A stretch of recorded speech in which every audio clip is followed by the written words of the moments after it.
name is Janet Davis, and I brought in a collection of different groupings of medals from my family.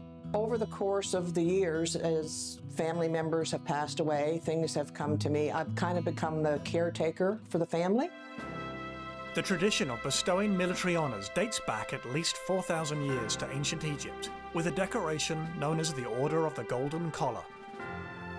The Romans celebrated valour and victory with sculpted discs called phalaria, often made of gold or silver. These were the ancestors of modern military medals.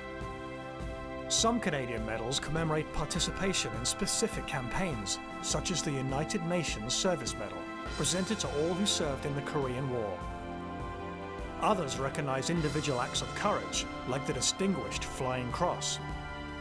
Military medals can live beyond their recipients. Families treasure them as heirlooms of their heritage. Collectors value them for their history, and museums preserve them to remember those who sacrificed. Janet, welcome to the show today. You've brought us some medal groups to look at. So how did you come by these?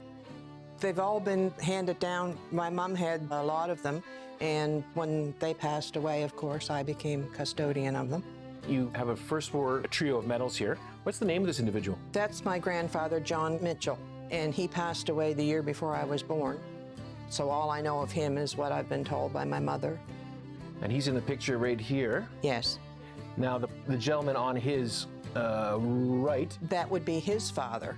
Okay. My great-grandfather. And they were both served in the First World War together. They both served in France during the First World War. Not in the same battalion, but they did serve at the same time.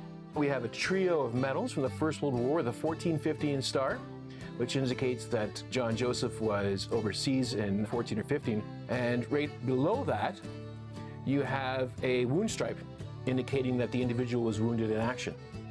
Now, I quickly went through his file. He received a gunshot wound to the jaw, and interestingly, he was kicked by a mule as well. This grouping is actually named on the edge of the medals, and it indicates that John Joseph Mitchell was in the 25th Battalion. Yes. From Nova Scotia. And the 25th Battalion was one of the first battalions overseas, and was one of the first ones to see combat in the First World War. And over here, we have a Second World War grouping. Who is that individual exactly?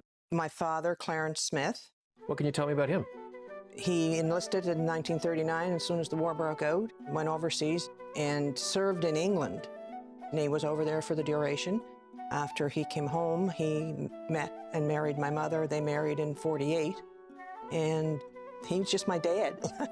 Yeah, but, you know, a Canadian hero, really. Yeah. Absolutely. Yeah. And did he ever talk about his experiences over there? No. The things that they went through, I don't know, because they didn't talk about it. You get little stories, like some funny little tidbits and things like that, but they just went and did what they thought was their duty, and then they came home and started a new life. Back then, they didn't know about PTSD, so they just kept their mouth shut and carried on. And we have a picture of him right here, and we notice that he's got the overseas class for the Canadian Voluntary Service Medal.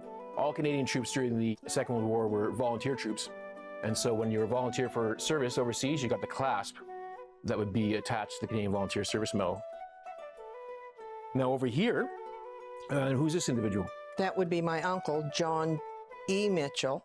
He would have been the son to the John Mitchell from the First World War, and my mother's brother. He served in the Navy during the Second World War. He served in Korea, on the corvettes, and then I remember he served on the Magnificent, the aircraft carrier. That would be in the post-war period. Yes, and stayed in the Navy until he retired. I think he either had 20 or 25 years service when he retired, I think in the early 70s.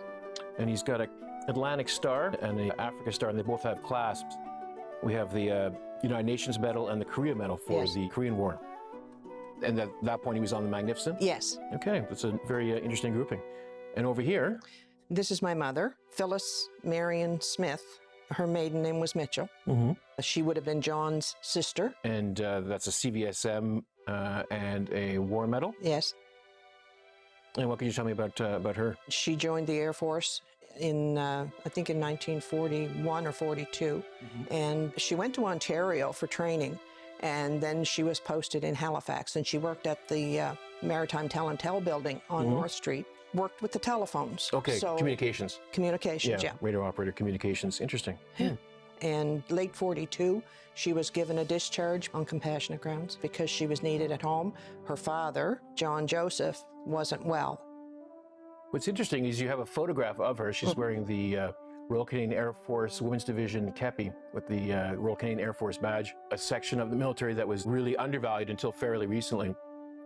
Over 50,000 Canadian women served during the Second World War.